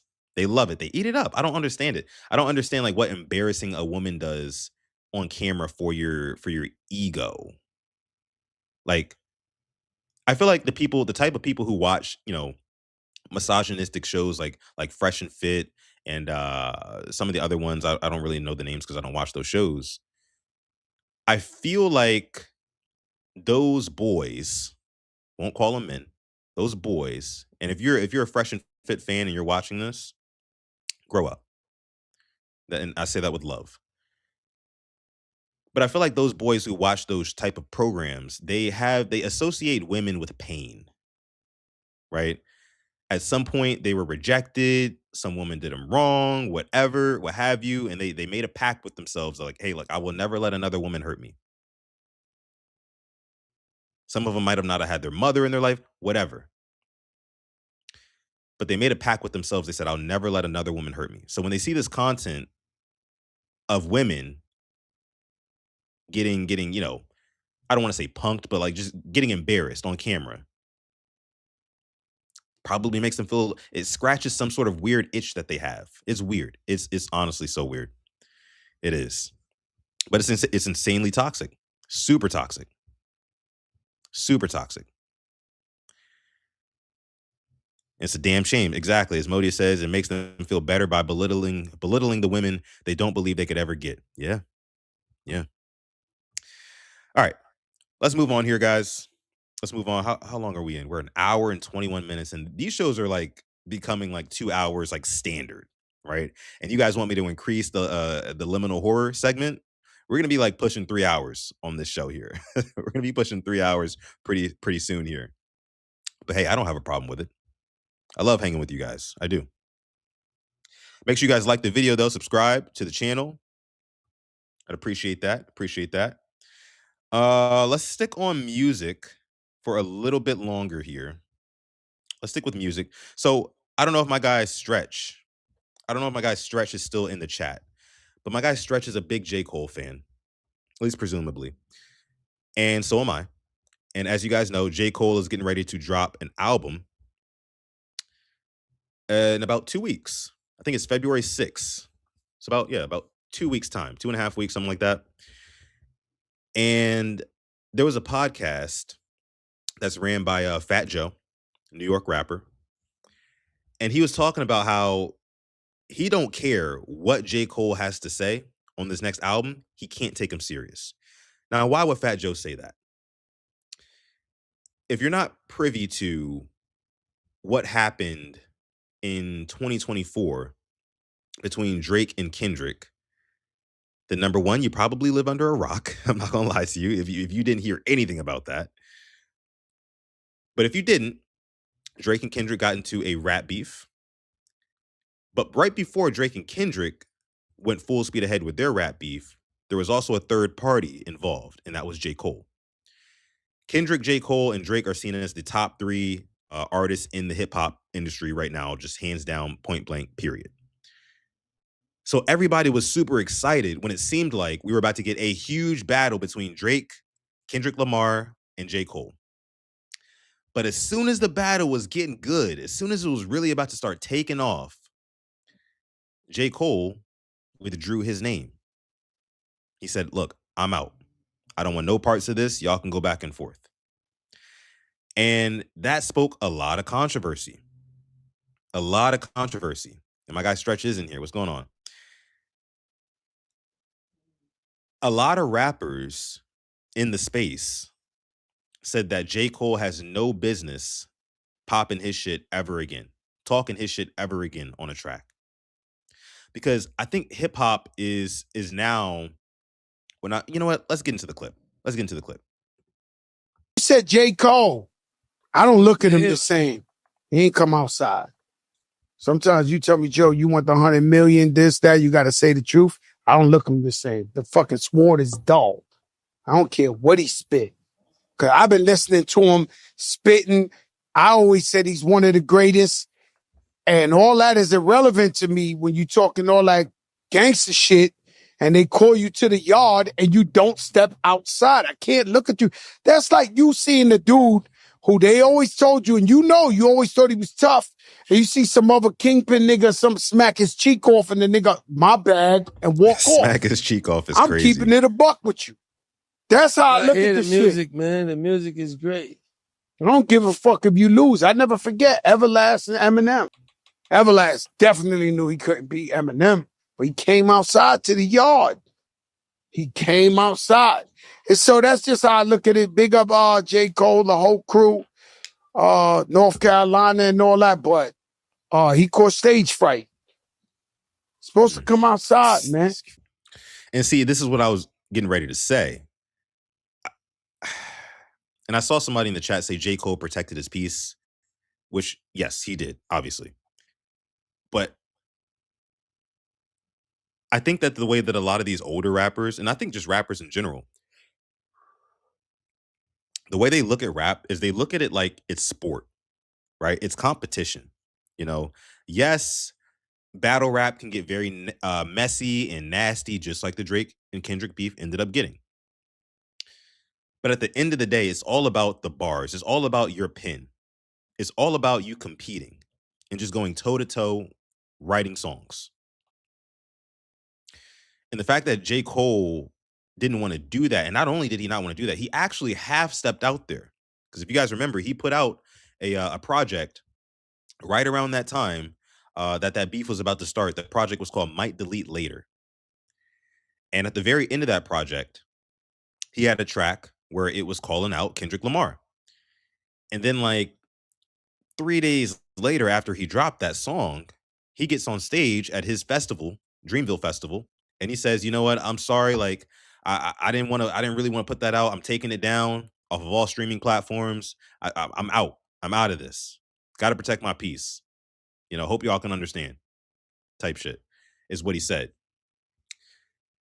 And again, a lot of rappers took issue with that because it's like, bro, you don't back out of the ring when the fight's getting ready to start. It's like a boxer makes the walk all the way to the ring, gets in the ring and everything, and right before the fight starts, right before the bell tolls, he just gets right back out and walks right back into the locker room. So I'm going to protect my peace today. You know, that's what it was. And the song was called 7 Minute Drill. Thank you, King Lee. Thank you. But how do y'all feel about that, though? How do y'all feel about that? Because I see both sides, but I tend to side with Cole on this one. Just because of how messy that Drake and Kendrick beef ended up getting. I don't think that J. Cole wanted to have... He probably thought, oh, I thought we were just going to have a nice, friendly sparring match. I mean, J. Cole is literally like the Goku of rap. He's super kind of like Shaolin monk-ish. He's one of the best to do it. You know, and he just likes competition. He just likes competition. He doesn't want to get into all the messy stuff, and he doesn't hate anybody. He just wants to, you know, defend his spot on the throne and just compete. No extra stuff. But the thing about rap is that it has to be that extra stuff. It has to be that extra layer of, I hate you. And that's why, you know what I'm saying, your baby mama is this and that and the third, and, you know, you hitting her and you're a pedophile and all that. He didn't want to get dragged into that mess and have to hurl those type of insults, because I don't think he thought he could compete with that. He wasn't willing to expose anybody for anything. He just wants to talk about how great he is, which I understand.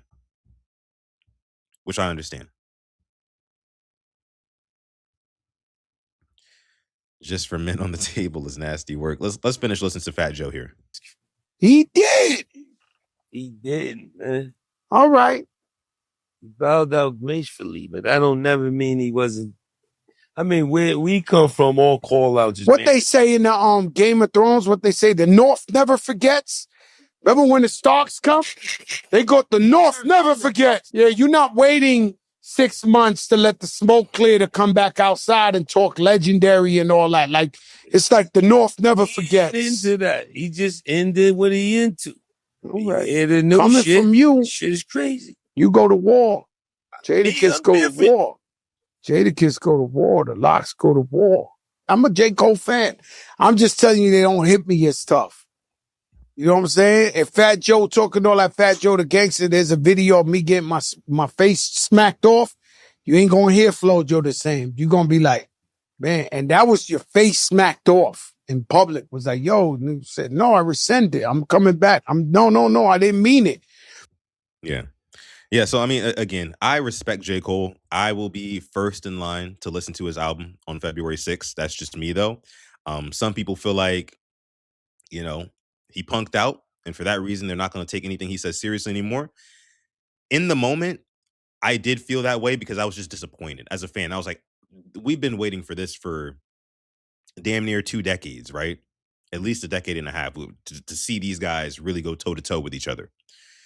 So the fact when it didn't happen, it was like, damn, this sucks. But in hindsight, he made the right decision. I think he made the right decision. And I think some of these rappers are a little bit hypocritical because sometimes they've been called out before and they didn't step to the plate or they kind of sidestepped. Stretch says battle rappers will say the same thing about industry rappers because battle rappers, I mean, that's their sport. That's literally sport, right? Battle rap is more sport, less art. Regular rap is more art, less sport. You know, J. Cole leans more into the art side, you know, but the competition and the sports side, if it comes with a side of beef, like actual like nasty like shit throwing beef, like I think he's good off that. He's good off that, which again makes sense to me.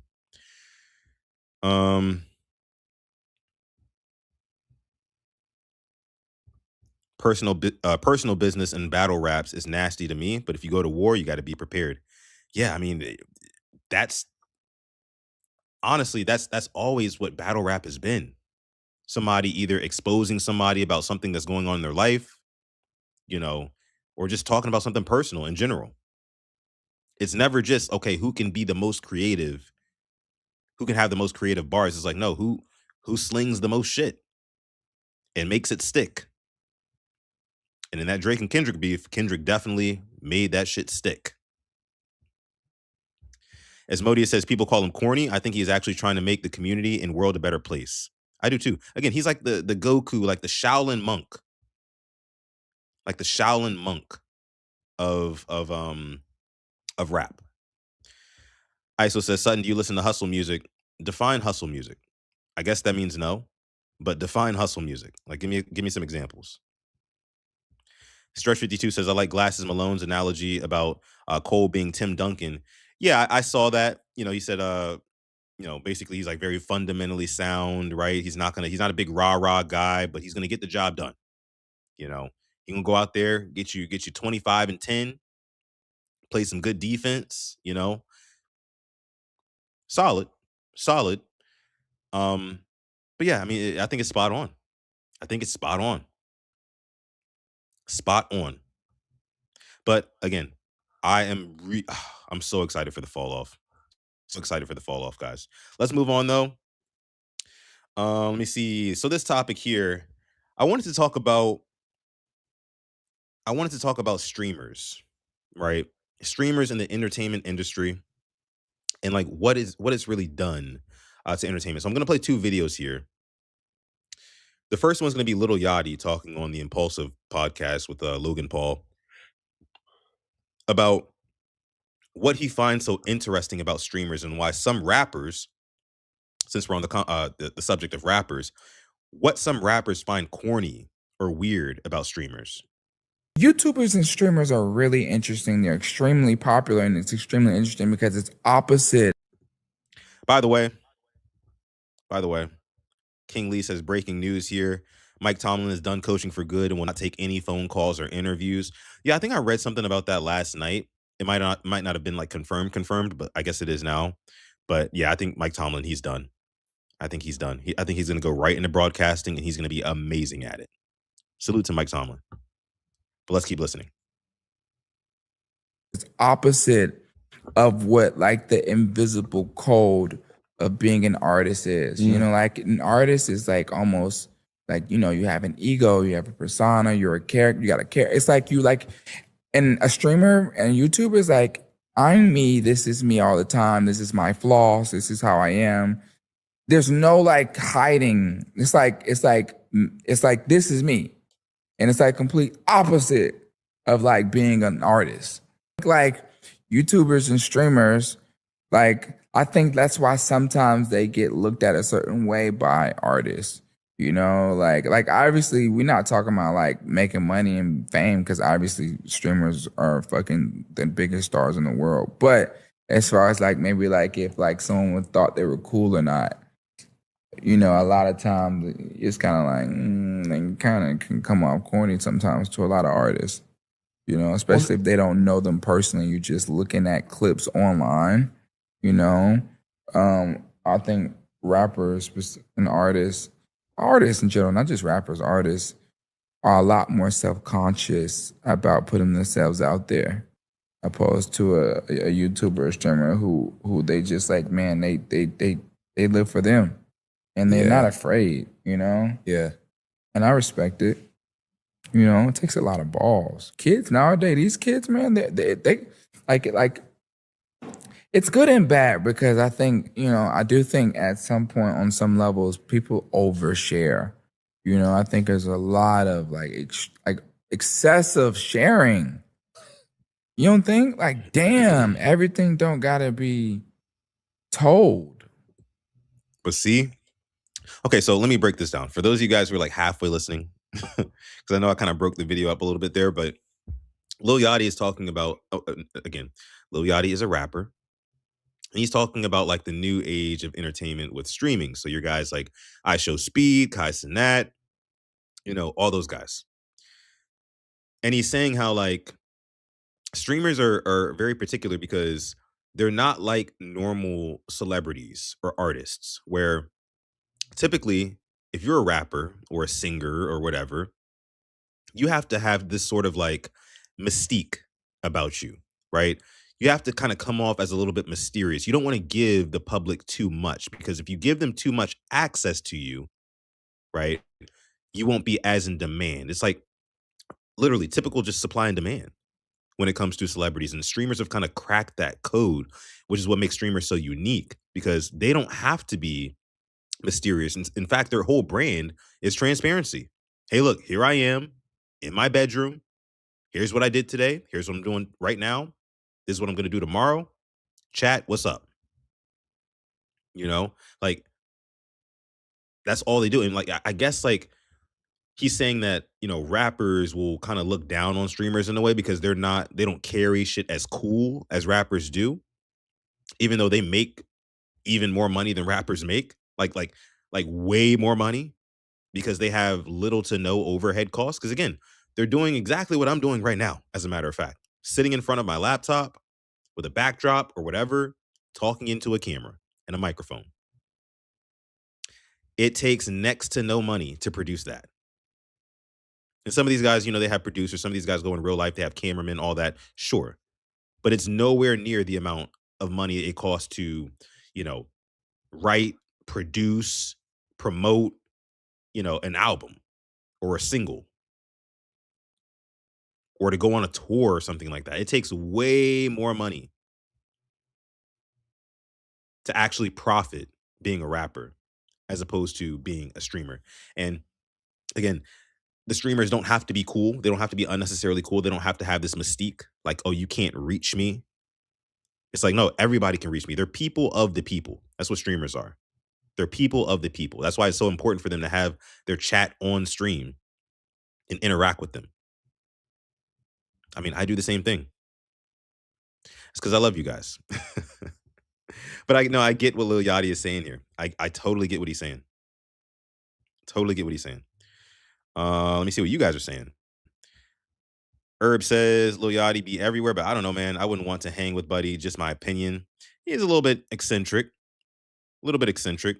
ISO says I don't really listen to mainstream artists. A lot of them be weird to me. And he talks about hustle rap. Basically, rappers talking about getting money, hustling, and flexing. I know that's a lot of rappers, but it has a certain sound. One rapper I really listen to is YG Tech. He's pure hustle music. So I feel like I used to listen to more of it. I used to listen to more of that, but not really so much anymore. I can't really think of any names off the top of my head. I'd have to go through my Apple Music. That's another episode for another day. We'll go through all my music, right? We'll go through my music selection, see if you guys like anything in there. But Yeah, I've definitely heard that type of music before. And I don't mind it, but it does get a little bit old to me. It does get a little bit old to me. I will say that. Let me see. Stretch says, it's more so there's no regulation on streaming like there is for the music industry. Exactly, because streaming is a brand new thing. It's a brand new thing. Eventually, you'll have companies like Twitch, you'll have companies like Kick, maybe even YouTube will get into the game where they are, you know, kind of dominating the industry and making it more so like, you know, if you really want to get on, you have to get on through one of these companies, right? See, the thing about guys like Kai Cenat, I believe he still, or when he did stream, because I think he said he quit. We covered that last week. When he did stream, I believe he was on Twitch. I think he was most prominent on Twitch. And I think he got so big to a point where like it quite literally didn't even make sense to be under Twitch anymore. And maybe that's part of the reason why he quit. Maybe they were taking too much money from him, whatever. But I think eventually it's going to get to a point where, okay, all y'all want to stream? Like the industry is going to say, okay, all y'all want to stream? Bet. The only ones who are actually going to get famous and rich off of this shit is if they do it through our system. And our system is going to recoup a lot of the money that goes into these artists that we push. And it's going to turn into the music business all over again, but it's just going to be called the streamer business. I think it's headed for that. I do. Okay. Let me see what else y'all are saying. Asmodia says that's why I don't like pop music. It's so flashy that it's fake. Some pop music is cool. Should we do a music sharing portion to the show? Stretch says that sounds like a good idea. I like that. Yeah, maybe you guys could send me some tracks and I can react to them. That'd be kind of cool. Only thing is, though, I'd probably get hit with copyright. Probably wouldn't be able to do that on YouTube, to be honest with you. But maybe we can find a way. I'll look into it. I'll put that in my book of ideas. Let me see. I gotta write some of the stuff you guys are saying down. I think Stretch said the over-under on the Liminal Horror games. Asmodia still wants the phone lines open. I got a lot of stuff to work on, guys. So bear with me. And thank y'all for rocking with me. But we're still improving here. But a music sharing portion, that'd be pretty cool. All right. So last video here. Sticking on the subject of streamers. Right? Here is a very young streamer. His name is Rakai. So not Kai Cenat, but Rakai. He's basically like a product of Kai Cenat. And he's talking about how streaming is more difficult than just regular 9-to-5 jobs. Let's take a listen. You at this point in your streaming career, this shit easy as fuck. No, bro. You think so? Yes, nigga, listen. It's hard to blow up. And then when you blow up, you gotta keep that bitch.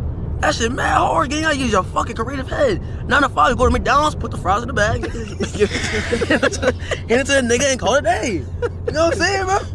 It's no thinking or none of that, bro. It's just the way he's saying it make it sound bad, but I get what he's saying. Like, it's easier for somebody to tell you what to do versus you having to come up with everything yourself. Yeah. Tell him to put the fries in the bag.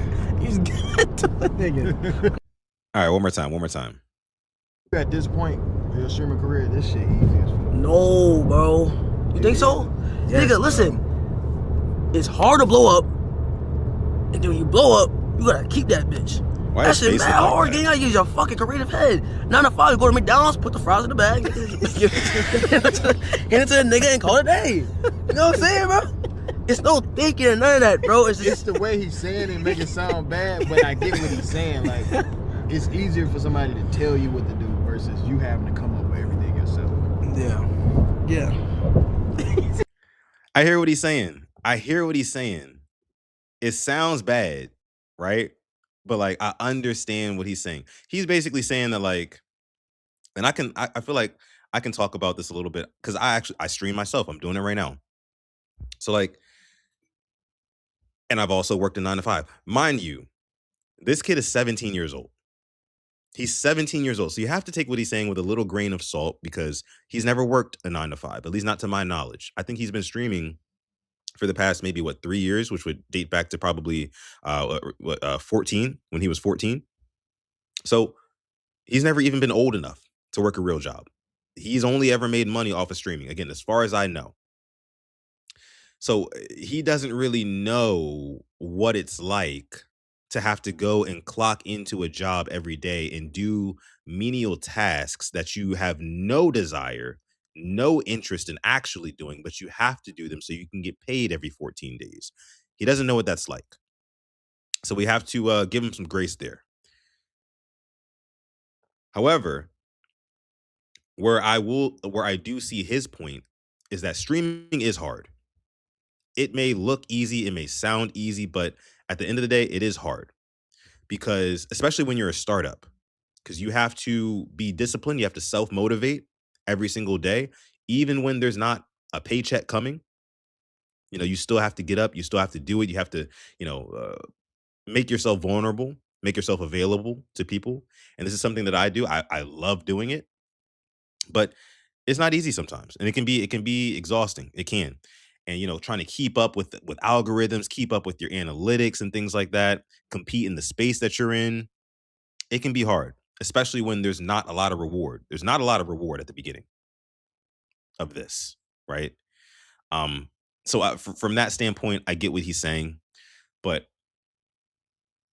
at the end of the day, he's dead wrong, dead ass wrong. Because at least, if you are streaming, that means odds are that you are following your dreams, right? At least you are doing something that you actually like to do. You're doing something that you would want to you know, be your career of sorts. When people go and clock in at McDonald's, that is a soul sucking job because you don't see yourself long term there. You're just doing it. You're just there as a means to an end. That's it. And you're there 8 hours, 10 hours sometimes if you're pulling long shifts. If you work a regular 9 to 5 and say you work in an office and you have to commute 30 minutes to and from work. I used to have to do the same thing, except my commute was about 45 minutes. That is soul sucking in a totally different way, in a totally different, like way more so than loading up a camera and talking to, you know, people on the internet. Working real jobs is way harder than streaming. It's not even a debate. It's not even a debate. Does that mean streaming is easy? No. No. But at the end of the day, doing that or doing this, what I'm doing right now, it's a lot more fulfilling. It's a lot more fulfilling than I would say working a job that you don't actually enjoy. And that's where the difference is.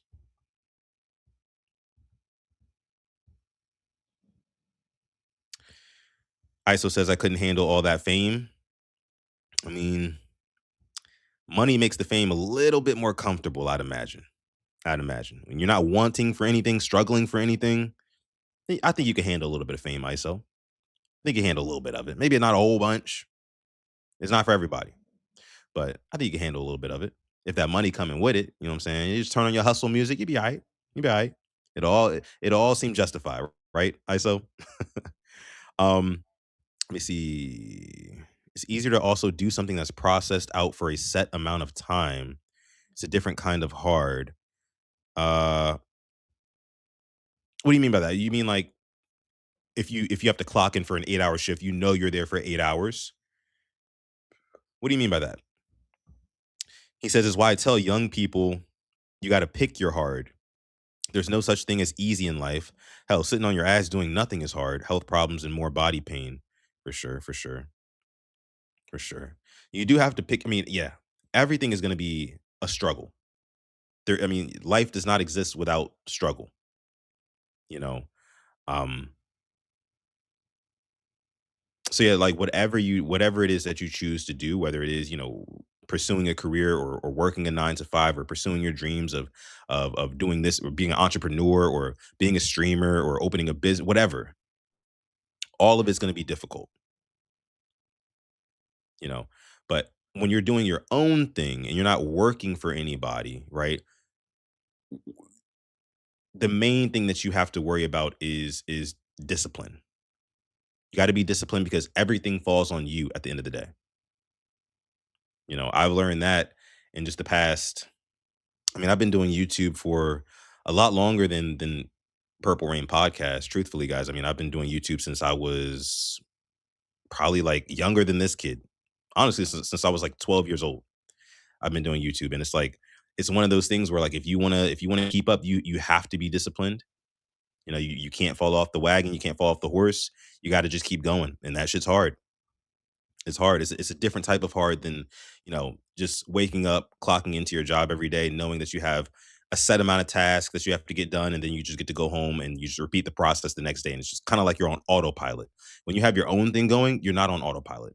You're at the wheel at all times. And that's why it's a different type of hard.